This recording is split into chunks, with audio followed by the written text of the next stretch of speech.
Beautiful. I'm live right now. I have no idea if anybody's even seeing this. I'm going to go to my YouTube channel and share this out because you never know if anyone's seen it. We'll find out.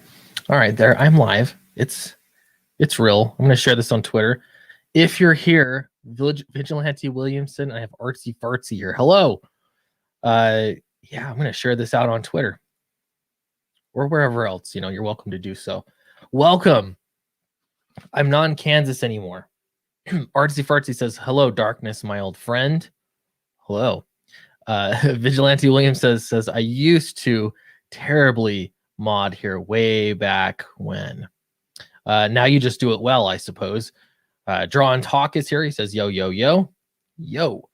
Watch out for falling houses. I know. Oh, I got to tell you, the drive home was pretty crazy. And hello. Yeah, so you may know, if you were one of the people that saw that video that I posted last week. When was it? I have no idea when I posted it.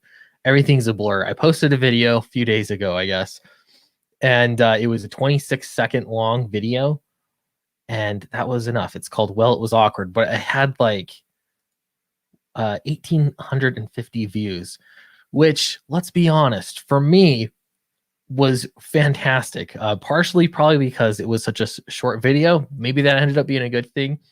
But also it was, I don't know, I think for some people, it's just a surprise to see me and Eric together in the same video. So that was fun.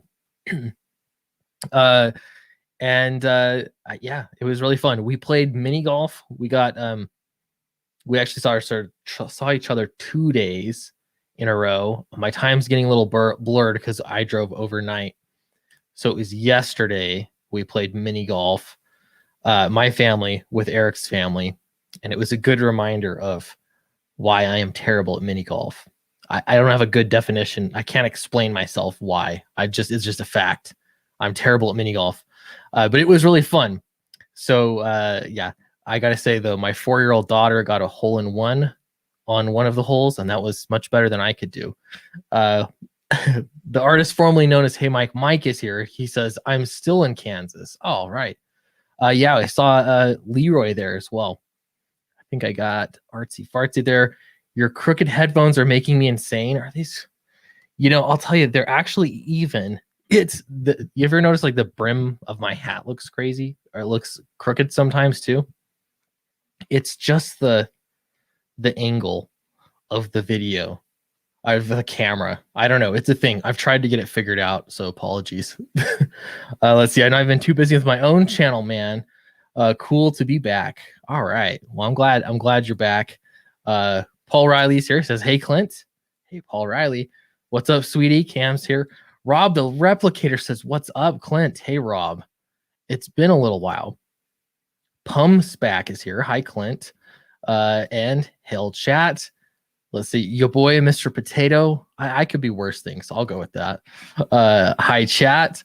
Let's see. Yin. Hey, I'm never here with less than 10. Quickness. Welcome, Yin. Appreciate you being here. AL is here just dropping a like and going to bed. Good night, all. I think AL must be on the East Coast or something. So, yeah, I am starting a little late, though. Hello, all. Alois Dawdle. I murder your name more than anybody else's name.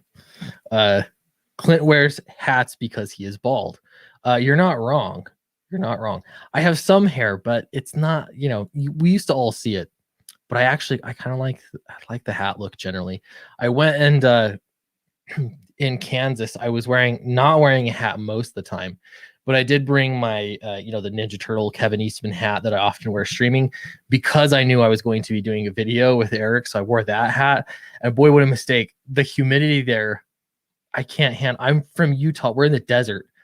And it's so hot here. So going to Kansas was just, it was crazy. And then on the way home, there was these lightning storms. Again, unlike anything that I'm used to. It was pretty crazy. It was like you can see the lightning coming, like you're driving and you can see that you're coming to the storm. You're going to be there pretty soon. And then, yeah, we drove through them, and there was hailstorms and wind and just tons of rain. It was a little crazy. I thought for a minute we were going to get sucked up into a tornado, but we were fine. Everything's fine.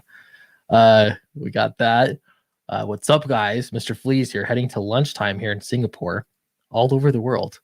I need that TMT game in the back. Yeah, I like it. Highly recommend it. Let's see. It's been a while, Clint. Oh, it's Snowtep. You changed your name. Glad you're still working hard and streaming. I don't stream all that much, but I tell you, I'm going to be kicking into gear here pretty soon. I'm going to be doing some more. Call you Mr. Potato Head because Zach used to say your personality like a potato. He did, and that stuck, but that's okay because it's memorable. Publishing Pete says, Clint, that looks really bad in all caps. Yeah, I get that too. Sometimes at work, people, when they write like a birthday card, for example, or a Christmas card, they'll write my name out and it looks like they're trying to call me an obscenity. A slang term that can happen. Let's see. Hell, Clint, Stoker, Dracula. Hey, Jax. Come visit Florida if you want to experience real humidity. I hear you. I have been to Florida once. Wouldn't mind going again, though.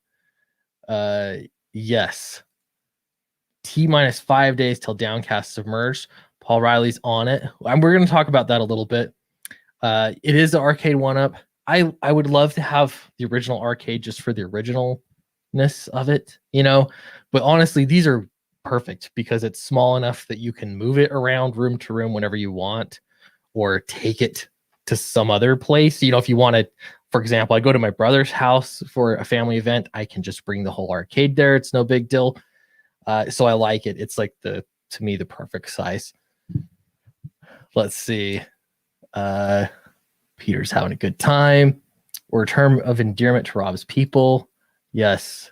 The wall is looking great, really filling up. Thank you. Yeah, I've actually have more stuff to add. I got some more stuff from Eric as well. Let's see. Weren't you going to do Clint Stoker's Dracula? That is next. So we're doing Downcast 3 because we had it in production and it is finished. The book is completely finished, so we're launching it. And I think this would be, if I can possibly do it, this would be the model. This would be the model. This would be it, which is get the book finished, make sure you can spend enough time on the creative process, and then when it's finished, you launch the campaign and ship the book out. So that way everyone's not waiting for it, like knowingly waiting for it. I guess technically you're waiting for Dracula right now, but you haven't paid for it yet because nobody has paid for it yet. So with Dracula, what I want to do is if Downcast 3 does well, then I can use profits from Downcast 3 to pay for Dracula, and I can get the production going first. So I'm not going to be skipping Dracula. I'm not going to be skipping on to Downcast 4. I'm just like, Dracula is the goal. So assuming that the funding goes okay, the campaign goes well, then I'm going to use that funding and we'll roll it into Dracula and get that thing hopping. Yep, we got that. Wall's looking great. Thank you. That's true. That's an Australian thing. They do it don't they do that in England too? Like it's just no big deal. That's one of those words to me that's just a little too much. I don't know. I can't get there. But people say it in in Europe and in Australia like they're, like it's a term of endearment, you got blown to Oz. Yes, and I've been blown back. I'm back here again. D3 launches in 5, 4, 3, 2, 1. June 1st is going to be a great day for comics. Thank you so much. I appreciate it. I want to give the chat all the attention right now, but we're going to talk about that. Why do you say deal as deal? I have no idea. I've yet to figure it out. I've asked several people in Utah. They don't hear anything wrong with how I say it. So I'm guessing that they all say it the same way as me, I suppose. Boob Dan Art says, stay out of those lightning storms. I need all of my Clint Stoker books in the future. Thanks. We got home safe. I'm just a little sleep deprived.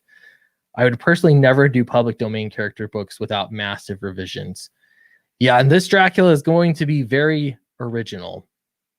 I don't want to just retell Dracula. So I'm actually kind of going to do two Draculas. I'm going to do an old school Dracula, and I'm going to do a new school Dracula. And I'm debating on if they should be the same book, like just make a book longer so you have two stories, or if I should make one like the Ash Can. We'll decide. And some of that will probably have to do with how much money I have to put toward it. You need to join a race swap crusade and do Clint Stoker's Blackula. That could be a good idea. An exploitation film that never had a comic adaptation. That's true. That could be mine. I could be known for that. Going forward, I would be typecast as the writer that makes black exploitation films into comic books. That could be my claim to fame.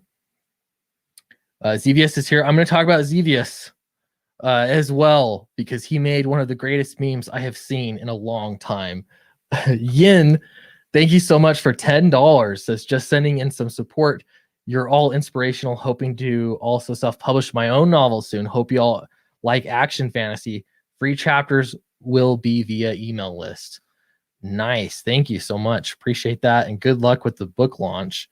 Let's see. War Party is right. I want Clint Stoker's Blackula. All right. Well, I mean, I'm sure we can make it happen. Mandible Smasher for $5. Thank you. Says, will your vampire sparkle? No. In my world, Dracula should be scary. Like at his core, Dracula is a horror character. And I think over time, because these characters have been around for so long, you get used to them and they're not scary anymore. It's like when kids cartoons will depict, like as a joke, I think of what was like Looney Tunes or Animaniacs or something.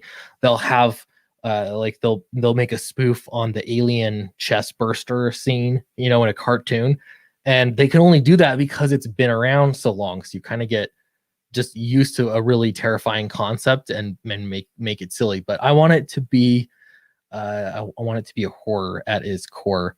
So, and I've been working on it. I'll be putting a lot more effort in it pretty soon, as soon as I ship this out. And then of course, Fatal, we got to get Fatal shipped out. Charlie's just working through it. I think I saw somebody say Snogan's Where. I did put the link in the Sweetcast group. I didn't tell anybody I was streaming ahead of time, though. I'm just here.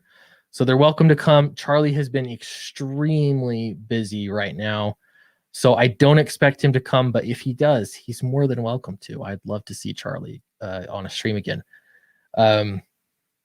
Yes. All right. I think I've given the chat some love. Scream, Blackula. Scream is one of the greatest vampire movies ever made. All right. Love it. Yeah, Clint Stokula. I like that. And Death Metal Heroes here. What's up, man? Good to see you. All right. Good to see you. We have 45 people in the chat, 44, somewhere around there. Appreciate everyone being here. I'm going to share my screen because I do have stuff to talk about, but I'm going to keep my eye on the chat as well. All right. So greatest meme ever? Question mark. This could be, we took this and immediately people were saying, what's with the soy faces? We were sitting at a Barnes and Noble and we were going to take a picture, and there was a guy sitting over by himself, having a cup of coffee, and we needed someone to take the picture. So I went over there and I asked him, I said, we're going to take a picture. It's going to look a little fruity, but it's for the memes. I'm not making this up. And so the guy was like, sure, man, I get it. Memes. And so he came over, and when we were posing for the picture, we said soy face. We went for soy face. Eric and I achieved soy face. Leroy there in the middle he's got the pursed lips sucking away. And we didn't know what to call it. But in this case, Heather Antos allegedly called it, it's the Comicsgate Coffee Crew. Only one of us was drinking coffee, but still, alliteration. That's what it came down to. So greatest meme ever. We took the picture, and Xevious added the famous Heather Antos in the front there. It just so good. I love it. Perfect. So that was a really good meme. Really, I'm really glad he did that. He was quick too. We posted it. We were joking about it in the parking lot, I think. And then I think we got into Eric's car, or we were just in the parking lot, and I started looking on Twitter because I wanted to see reactions. And this was like one of the very first things I saw posted, so it was pretty great. Yeah, and Leroy finally makes his grand appearance. Face reveal. I was like, "Are you sure you want your face revealed?" And he's like, "Yeah, the only reason I don't show my face on streams is because I don't have a camera. That's all it comes down to." So there you go. Here he is. We had a lot of fun though. I really did enjoy it. I went over to Eric's house afterward, and he showed me a bunch of top secret stuff. The pure volume of stuff that he has access to would blow your minds. I mean, not it makes sense in that he's lettering everything, so he has everything. He's got books. Everybody, you don't even know the books that exist. And I'm sure I only scratched the surface, but it was pretty cool for him to show me some stuff. Should I say it out loud? I think it's okay, but I did look at Graveyard Shift 3. We had permission from John Malin. Not just that, not permission. It was suggested by John Malin that he show it to me. So I saw all of Graveyard Shift 3. It looked great. And as far as I could see, it's completely finished. If there's anything else they have to do, I don't know what it is, because what I looked at looked like a completely finished book, which was great. Yeah, books from the Forbidden Stash. Exactly. Yeah, the perks of lettering. He's got access to so much. Anyway, it was really cool. Okay, so two weird things about this, and then I'll get off of the Kansas trip. First weird thing is I knew, like, meeting Eric Weathers in person, how is that going to be? Because I've known him for years. We've streamed together. He letters my books. We've talked offline, and we've, video. Like, I know what he looks like, but meeting him in person just seems weird. And it was weird for probably half a second. And then it was immediately, we kind of just fall into our normal groove. So that was pretty cool. The more interesting thing was seeing Leroy, because I had no idea what he looked like. When you just see an avatar, you kind of come up with whatever. I don't know exactly what it was, but to me, Leroy was a dark, shadowy figure. And meeting him in person, he's a really cool guy. He's a cool guy with the avatar as well, but I just didn't know what I expected. So I was driving. We were pulling into the parking lot of this place that we were going to eat dinner. And I see this guy standing in the parking lot, sort of between cars, and he's just looking as though he's looking for someone. And we made eye contact. I saw the logo on his hat, West Virginia, and his eyes sort of lit up. And I knew that he recognized me. So I knew that's Leroy. It was just in a moment, we instantly knew who each other was. It worked perfect. Roland has a great question. So do you think I'm a bird? I guess. And the name Roland reminds me of the best character in Jurassic Park: The Lost World, which is I guess he's a villain. He's the guy that wants to hunt the T-Rex. What's the name? Roland something or other. So I picture you as a bird that hunts T-Rexes. I hope that works. His hair is magnificent, like a unicorn's mane. His hair in person, I'm gonna dare say, is even more magnificent. And we've been over this. I'm balding, so it's not hard to impress me, but he's got a lot of hair. And then you kissed. We didn't get that far. I mean, it was only one trip to Kansas, so yeah. And I have this on the screen. All this is not working together, so I think we're gonna stop there. Thanks, Rob. All right, so that was my trip to Kansas. Enjoyed it. It was fantastic. Would recommend it. There's actually a lot more stuff to do than I had expected, so that was a good thing. It was fun. All right, so that's Kansas. We're gonna talk about. I gotta tell you about this coming week because it's going to be nuts. And so when it comes to campaigns, I always give an update. Each campaign that launches after the thing's over, I sort of do a post-mortem, you could call it. I go over the campaign and I let you know the mistakes that I made, what I would do differently, and I usually title the video like something like how a total nobody made X amount of money on a campaign, and it's supposed to be clickbait.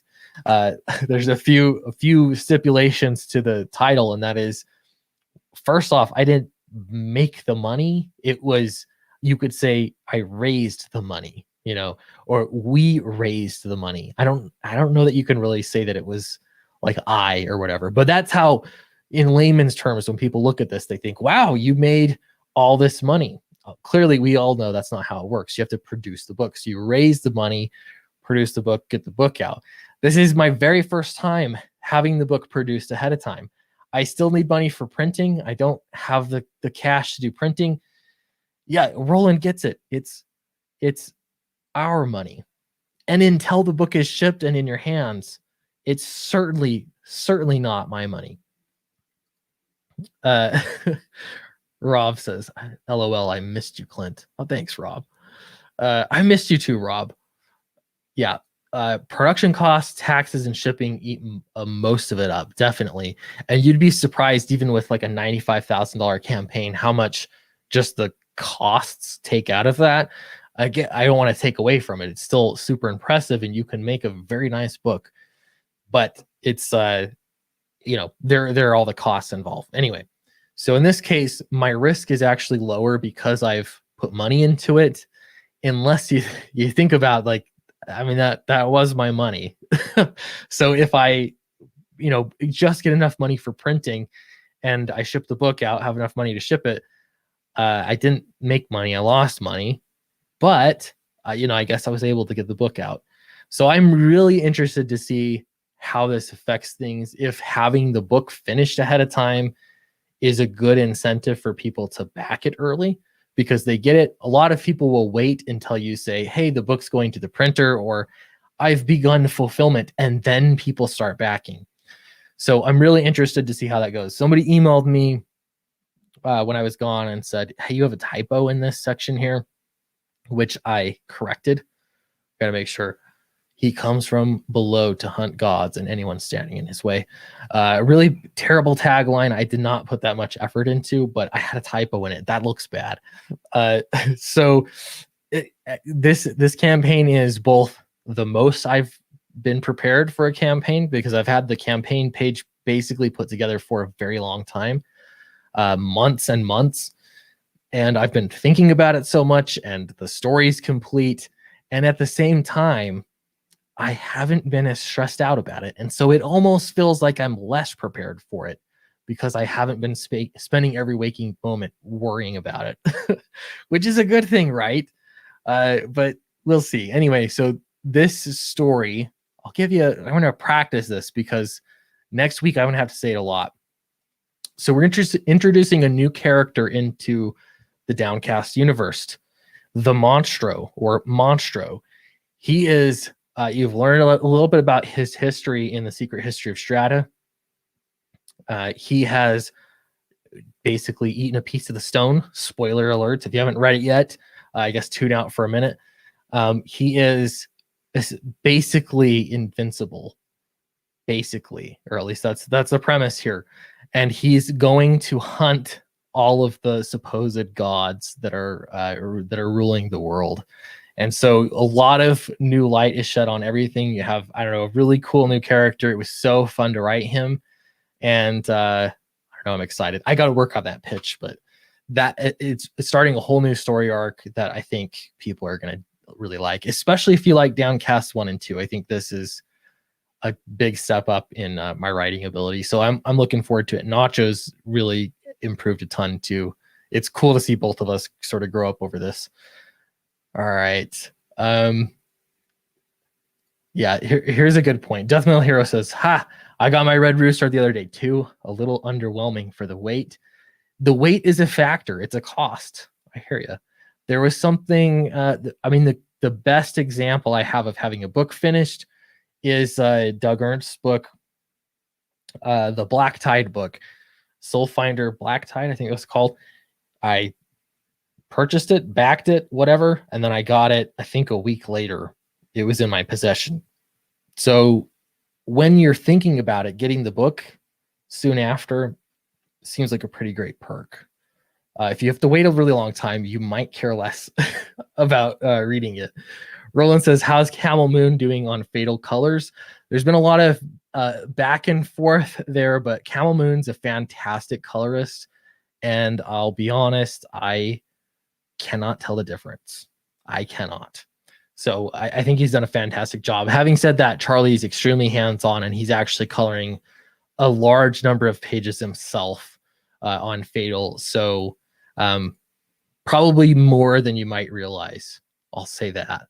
So Charlie's very heavily involved, but we appreciate Camel Moon and his efforts with it. Mitch has a new campaign, Saints Ain't Doing Too Good. Is it already live? I saw this is worth looking up. Let's see. Here's all my campaigns. We were going to talk about them, but I'm just curious. Saints, the first one that showed up. When did this launch? 2 days ago? Was this a 60-day campaign? So we're 58 days in. If that is the case, having not quite 7,000, I don't know. I would be a little nervous, but I don't know how much they're trying to raise. A world-renowned archaeologist falls down the rabbit hole and into the crosshairs of dangerous foes. So I don't know a ton about this book. I did get this ad. That looks like a really cool artwork. And then in talking to Eric, he said, this isn't Mitch's book, which this is where things get muddied up a little bit. So I don't know. 52 pages. It looks cool. But yeah, I have to wonder. The Red Rooster fulfillment has to have hurt this greatly, I'm sure.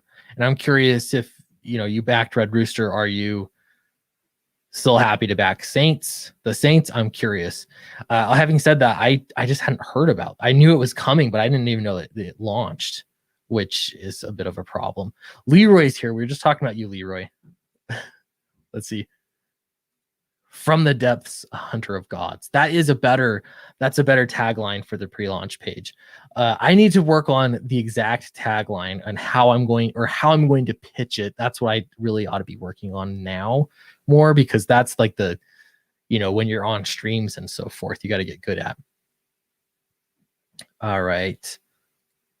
I'm definitely taking a page out of Ernst's book and releasing Extremely close to purchase.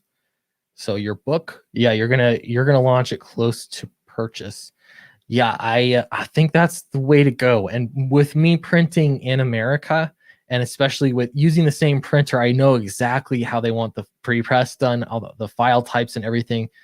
I think that we'll be good to go. What I want to do a little differently on this campaign is, so stretch goals will almost be like green lighting the next phase of the process. So for example, when we hit, I'm just throwing this out here, 10,000, then we will, lettering is greenlit. So Eric can go ahead and start on letters.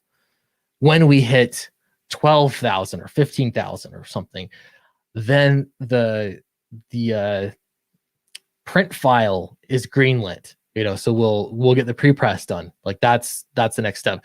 Then when we hit, over 20,000, printing is done. Printing set up, and I'm going to actually send the print files to the printer before the campaign is over. That's my goal. In that way, we can get some of the boring steps out of the way that take longer. And when the campaign closes, it'll just be like, I can send them a number, like print this many copies. And frankly, after the first probably 2 weeks, I'll have a really good idea as to how big the print run needs to be. So we'll see how that goes. I think it could be good.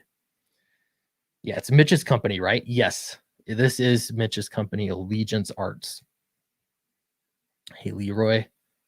Will reprints of Downcast Volume 1 be on a thinner paper? That's a great question. So at the moment, I have decided not to do a reprint yet. So I was holding back a small number of books, Volume 1, for me, so that I don't know. I just thought maybe I could sell them at conventions in the future, or who knows? Like I'll just hang on to them. I decided that the books are meant to be sold. That's the point. So what I'm doing is I'm putting all of the Volume 1s, which is really not very many, and they'll be on the campaign. So you'll have, Should I just show you guys the campaign? I guess I could do that. Why not? Right? Why not? Then you can already decide what you want to do. So what I'm doing is I'm not going to reprint it yet, but we will reprint it. Preview campaign. It's going to happen eventually. I just don't know when. If we sell out of new reader bundles, let's see. So this, for example, this would be new readers. These are all the Matt Weldon covers. I just tried to make it as simple as possible. So if you're a new reader, you can get this. I've got 26 copies. When I said I don't have a lot, I meant it. The second way is there's actually an add-on, which is the cover A version that Nacho did. And there's actually, I think, even fewer of those, not many, maybe 20.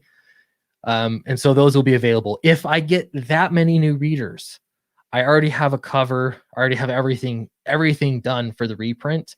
And the reprint, what I want to do is just have it encompass 1 and 2, but I think I'll have to do that later. So the answer to your question is yes, it would be on thinner paper. It would be the sort of a mass market version. That's the goal. It wouldn't be a full-on like reproduction of the prestige version, because in my mind, if you back the campaign, this is the most prestige version of the book that is printed. Essentially, that's the goal, is to make that one like, go all out, make a really thick paper stock, make it really nice, satin finish, all that jazz. Mass market version would be thinner paper. And I mean, I think it'd still be a nice print job, but you're talking something that's more along the lines of, like a Marvel trade paperback or a DC trade paperback.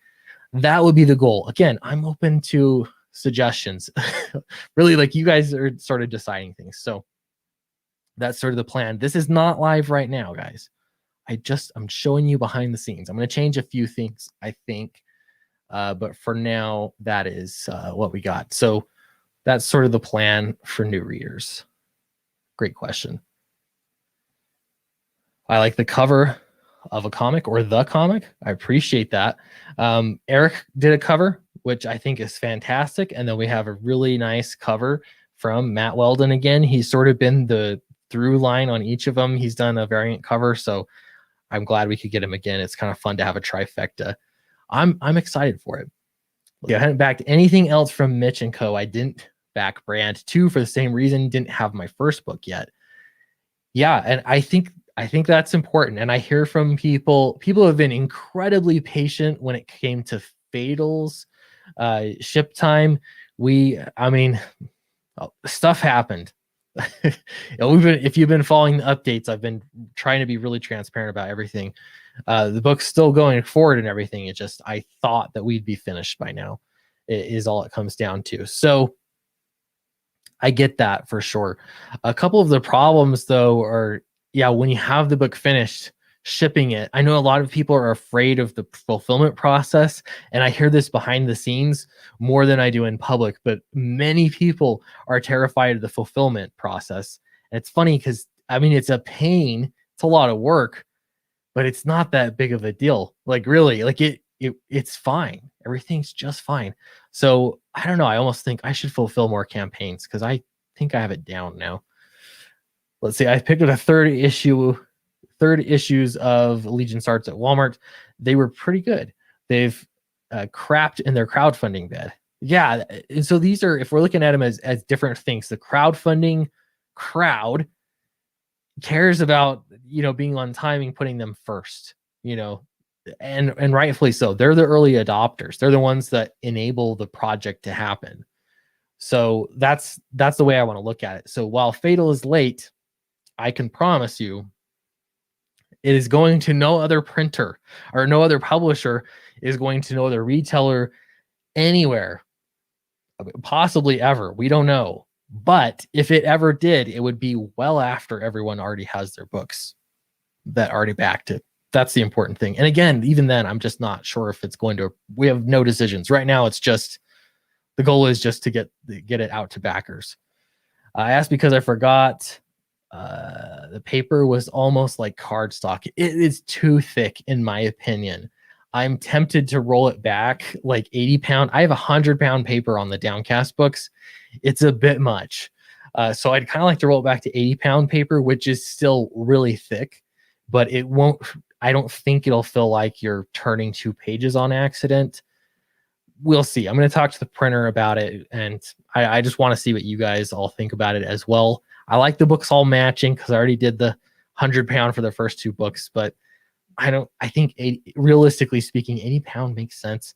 For the reprint version, if/when it happens, I would think more like 70-pound paper for that, so it'd be significantly thinner. Your channel has grown quite a bit since Downcast 2. I'm predicting those new reader bundles sell out fast. That could be the case. If they are, we are prepared. I can instantly add a reprint version. The reason I hesitate is because we're talking about thousands of more dollars in printing costs in order to print a new book.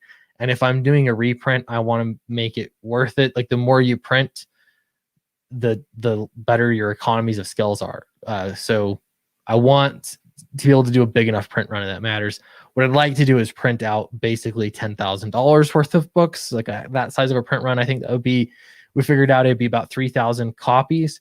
And that way I'd be set like for conventions, you know, selling it on Amazon, selling it wherever, and it would just be the mass market version. So we will see. I'm going to start here. If I need to do the reprint, I'll be ready for it. So if you are a new reader, it's okay.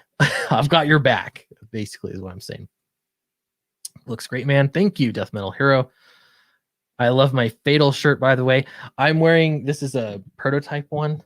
I don't know, you can't see it very well. I tried a different kind of shirt and I realized I like this one okay, but I wanted to try the different version that I shipped out to everybody. So I did that version. It's a more of a black shirt and it's really comfortable. So I'm glad you like it. I like that version quite a bit too. We are going to do a t-shirt with this campaign as well. Have a special design just for that. Let's see. I was about to ask about Weldon. Good going with the trifecta. Yeah, it's really fun to see all 3 covers that he did. I love it. Was November 2022 ambitious? You talking about Fatal? Yeah, and we actually had put on the campaign February.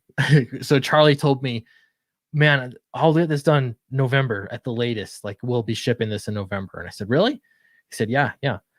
And then unforeseen circumstances. So I made it February for the ship date, thinking, well, we'll give ourselves a buffer. But really, realistically, we should have done probably a year for the time frame, which I think is what, you know, if you think of Graveyard Shift, you think of Jawbreakers, like Cyber Frog, those coming out in a year are I think that's, you know, that makes sense. It's pretty, you know, something you'd expect. Fulfillment is the most fulfilling part. You're not wrong. Death Curse, hello. For Fatal's original ETA, yes, the original ETA, we had it set for February. That was the original ETA. That's what it says on the campaign, and it was just too ambitious. I thought we'd have all the production done in November, and then we'd be doing printing and shipping, and then by February, everyone would have their books. That's what I was hoping for, but it did not turn out that way, so I apologize. Spencer's here. I get you. Let's see. 100 rounds for interiors is insane. I know.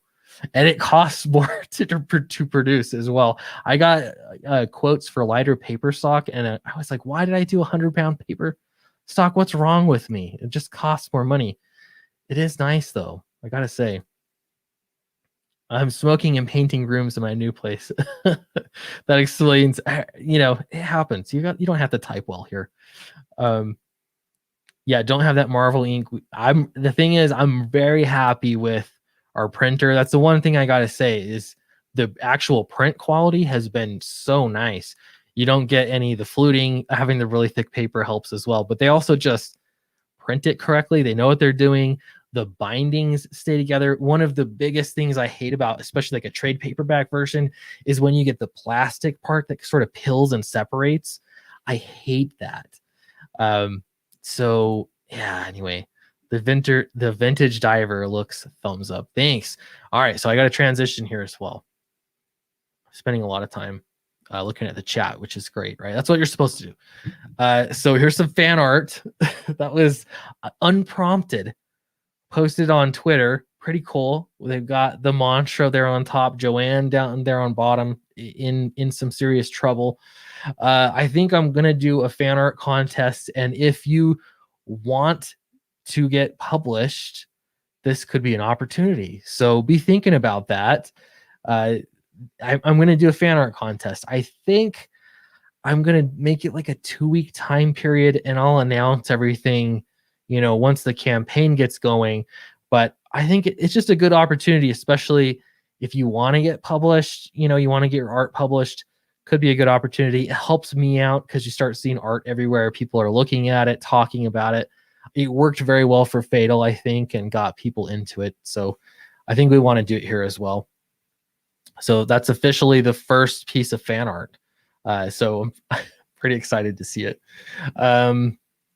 Yeah, so that's the big thing. We're launching on Tuesday. And if I'm looking at the numbers here, these campaigns were open for quite a while. We've never broken 1,000 backers on a Downcast book. I'm hoping that this could be the one.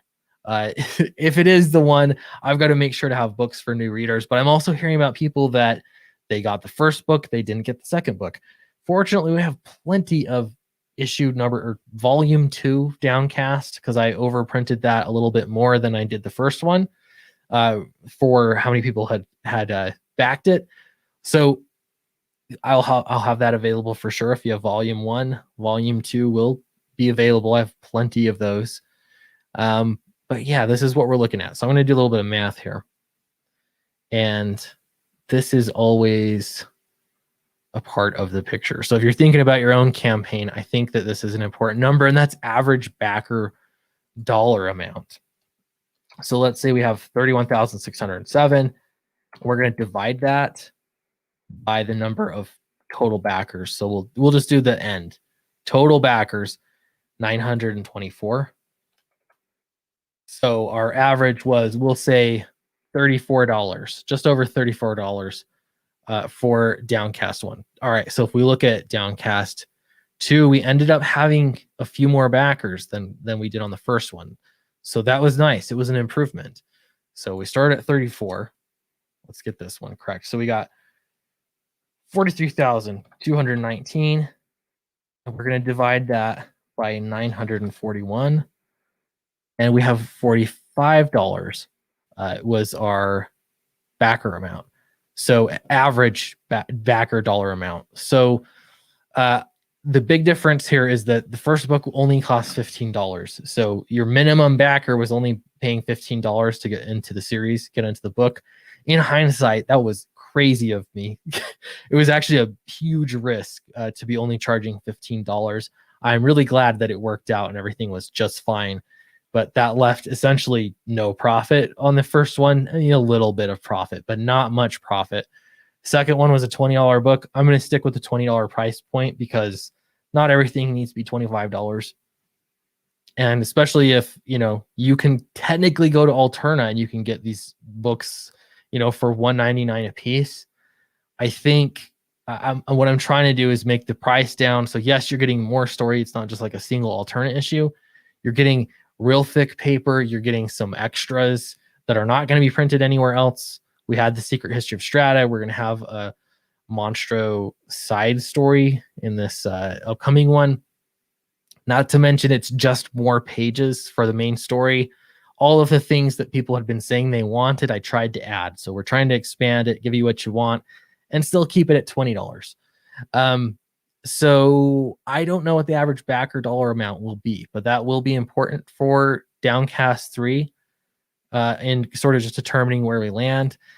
And that's also where you end up getting to finance Dracula ahead of time, or at least give us a good head start on Dracula, depending on where we land. So that's good progress, very good progress. Let's see. Excuse me, looking at the chat again. Death Curse is always lurking. Yeah. Hey, that's my piece. Oh, magnificent one. This was your Great job, man. I love the way that you drew the Monstro here. Very dynamic pose. And Joanne looks like she is in real trouble. So I appreciate it. Submit this. Like, you've already done it. So this will be fan art contest. You could get published. So, you know, all you have to do is tweet it at me. You could just retweet the same thing at me once the campaign goes live, and then it's official. You've been entered into the contest.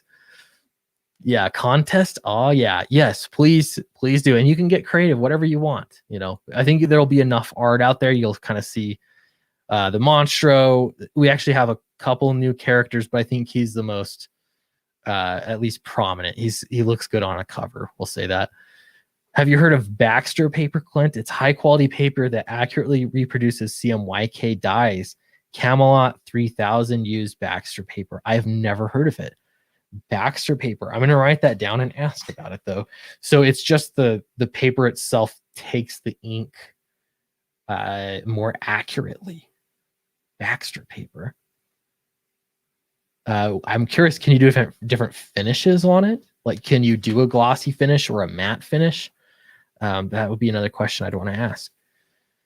Let's see. Yeah, man, I worked in printing before I ever got into writing comics. 80 pounds is like the max you should do for interiors before it starts to feel like a coffee table book. Totally agree. And even then, if I was doing a hardcover coffee table book, I still think the 80-pound paper actually feels better. Like it just, the pages turn better, in my opinion. It makes a lot more sense. This all comes down to a decision I made on Downcast 1. And it's like, I did 100-pound. Like, how is it going to feel if people get a book that all of a sudden feels thinner? You know, it'll look thinner, even though it'd have just as many pages, if not more pages. But that, I don't know. So I wonder about that. I personally would be fine if it moved down to 80-pound paper. It just would feel better. Turn those pages. 300-pound paper minimum. There's an idea. We could do that. Yeah, great job. I like a toddler board book thick. What do you think that is when it's actually cardboard pages? They have like several 100-pound pages like glued together. How would we do that? I wonder what you'd call that paper. 12 pages, but they're 300 pounds each. That would save you on art, right? And the book would, you know, on the shelf, no one would know. Yeah, it's too thick. There's not enough flex on the page turn, but I'm an OCD nutcase. So does it bother you though that if you have volume 1 and volume 2 and they're 100-pound and then volume 3 is 80-pound? I don't know. I feel like that it could be, I don't know, that could bother people. 65 is still good paper. Yeah, absolutely right. And that's why I think the reprint, like if I went to 70-pound paper, it would still feel like nice paper. Like it, especially when you compare it to most books that are coming out, it would still be nice paper.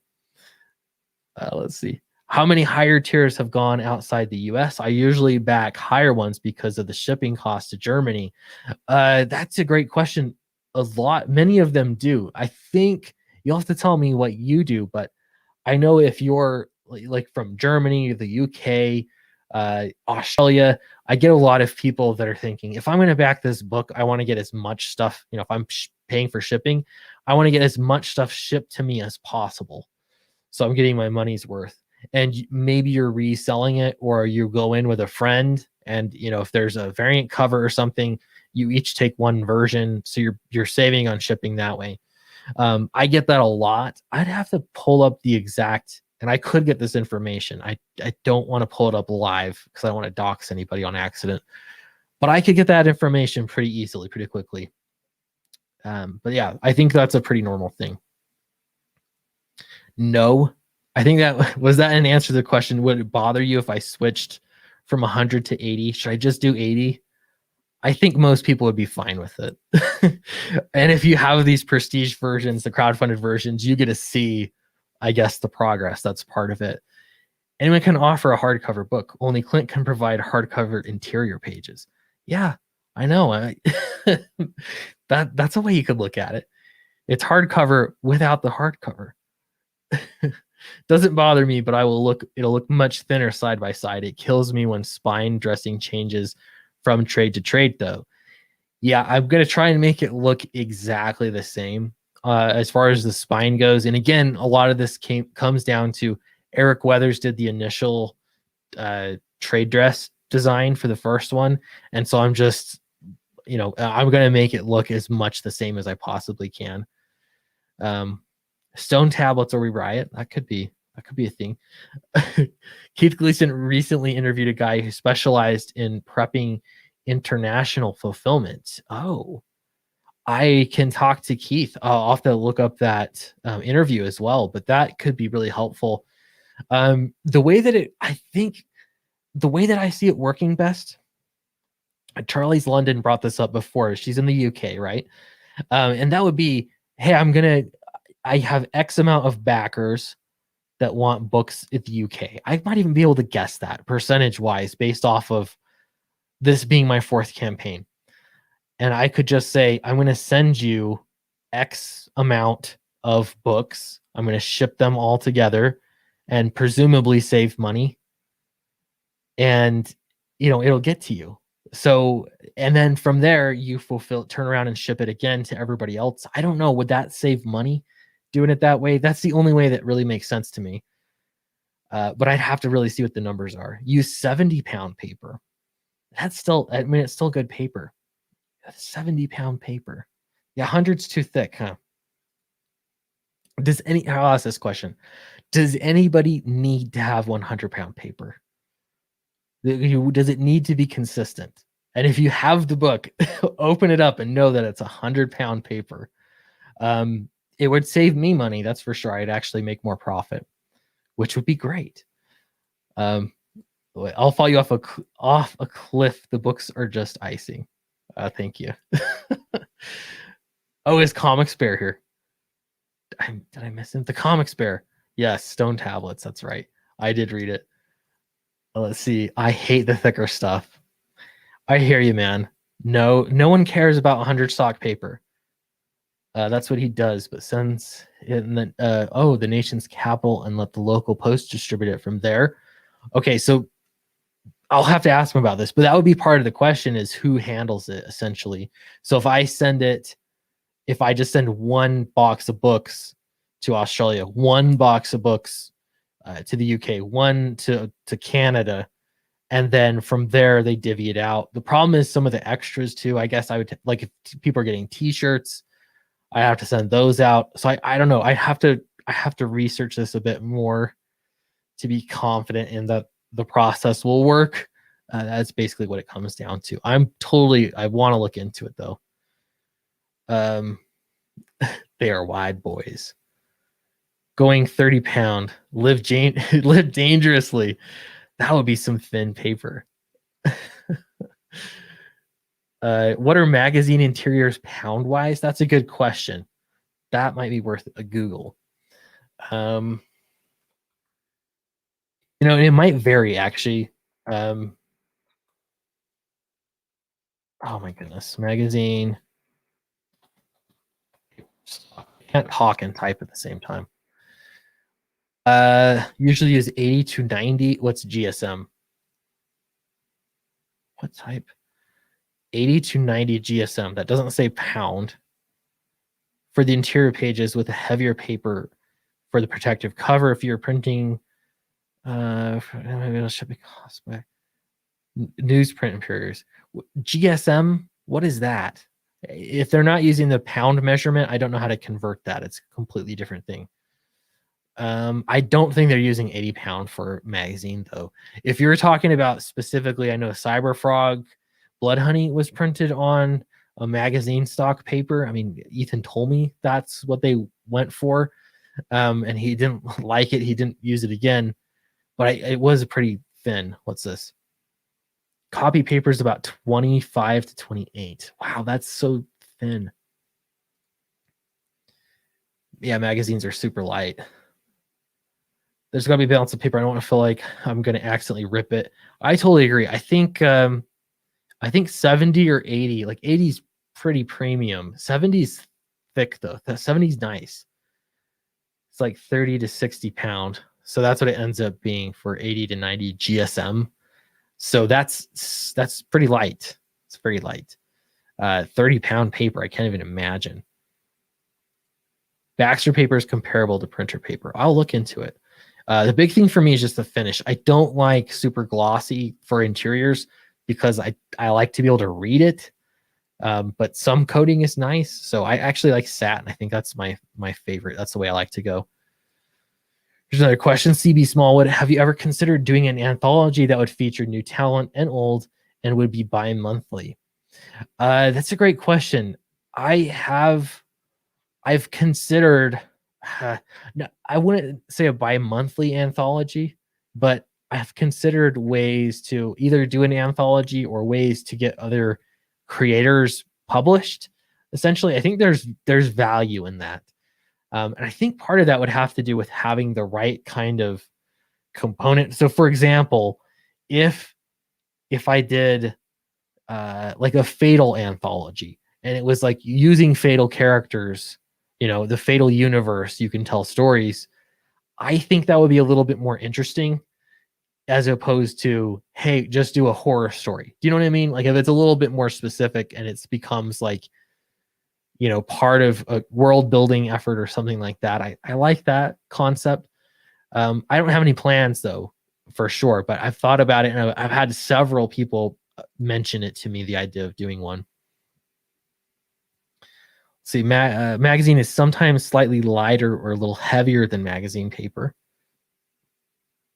Okay. Let's see. Anybody use Yuppo? Nope. I have no idea what that is. Paper talk is the new stamp talk. I know. We've been going on paper for a while here. Let's see. 80-pound paper is 118. Is that grams? M2 GM2. I'll do it like that. According to my sketchbooks, if that helps at all. Yeah. I don't know. I just know when I went to a printer in person and I asked them for samples of everything. And I felt the difference between 80, 100, 70, 60. And then they have different cover stocks because they usually have like a laminate coating or there's different ways that they do the cover stock. And yeah, I'm pretty convinced that 100-pound is just ridiculous. It's too thick. 80 grams is the copy and printer paper. Okay. So yeah, that is actually pretty thick paper. And it's uncoated though for a copy or machine. It's just paper. Is this just boring everyone's minds off? Fatal anthology, I can already smell the ink. Yeah, I mean, to me, that would be the way to go. If they did a Cyberfrog anthology, I think a lot of people would be into that because it's more like built in the world, So if you already have some characters put together, people can use those characters and tell little adventure stories or whatever, you can do whatever you want, but you're using those characters or that universe. I think I think that would sell better in my opinion. So I like that concept. All right. I've been talking an awful lot, but I appreciate you all. Downcast is launching. I went over some of the numbers because this is what I do. This is how I prepare for a launch. And this is part of the reason why I pick $75 for a collector bundle.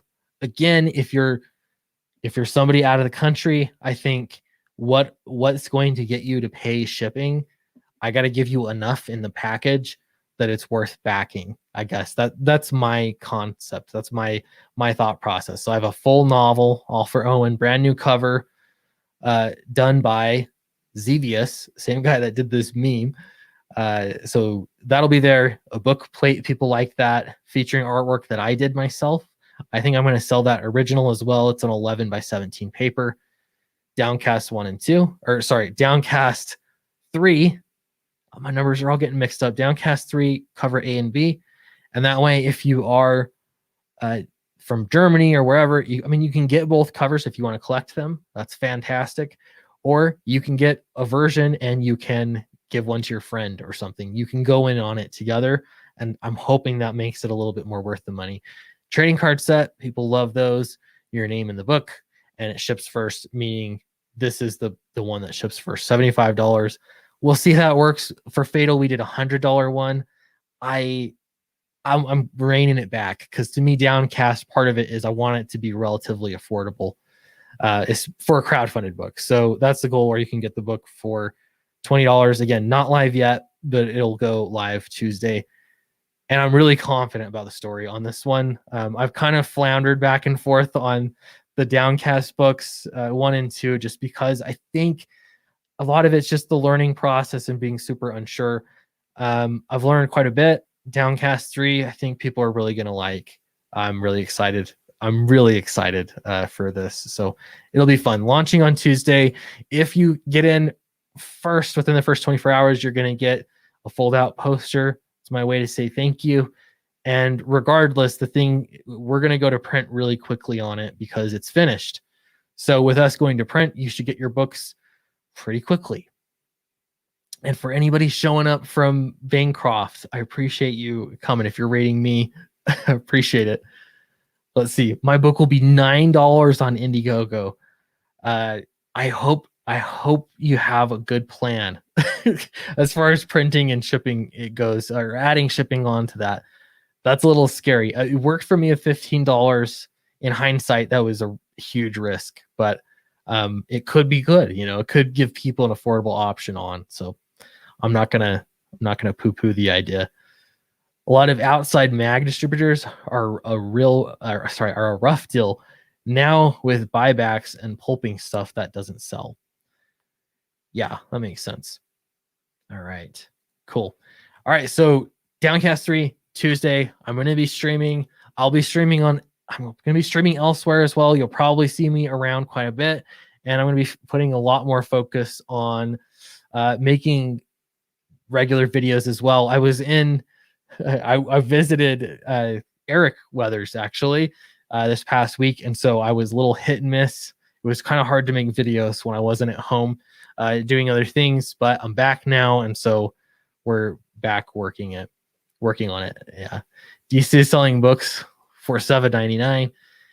Yeah, that's a really big for DC when they're selling 30, 40, 50,000 copies too. Your economy of scales look a little different.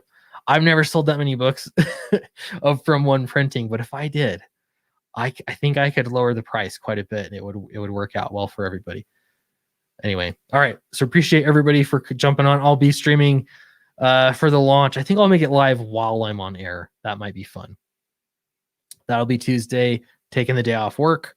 Everybody enjoy your, Memorial Day weekend? Was that it? Memorial Day weekend. Appreciate you all. And I will see you in another video. Goodbye, everyone.